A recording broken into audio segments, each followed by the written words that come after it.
Hello friends, எங்களோட மத்தியான சாப்பாடெல்லாம் தயாராகிட்டு என்னென்னு பார்த்துடலாமா? வாங்க ஒன்றுட்டு பார்க்கலாமா? இன்றைக்கி பெருசாக எதுவுமே செய்யலை. நேற்று வச்ச கத்திரிக்காய் குழம்புல கொஞ்சம் மீதமாக இருந்துச்சா ஃப்ரெண்ட்ஸ், அதை நான் வச்சிருந்தேன். அதை நல்லா சூடு காட்டி எடுத்துருக்கிறேன்.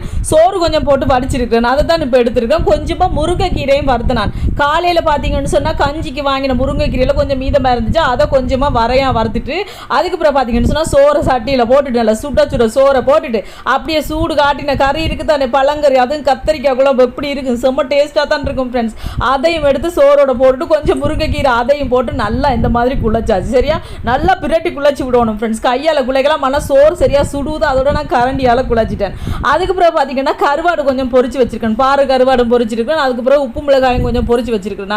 அதையும் எடுத்து வச்சாச்சு. இந்த மாதிரி குழைச்சாச்சு. அதுக்கு பிறகு இதையும் எடுத்து வச்சு இப்படியே மூடிட்டு கீழே கொண்டு போய் இருந்து எல்லாரும் உருண்டை பிடிச்சி சாப்பிட போகிறோம். இதுதான் எங்களுக்கு சாப்பாடு. சரியா? ஓகே ஃப்ரெண்ட்ஸ், இந்த வீடியோ பிடிச்சி தான் மறக்காம சேனலை சப்ஸ்கிரைப் பண்ணுங்க. இன்னொரு வீடியோவில் பார்க்கலாம். பை டாடா.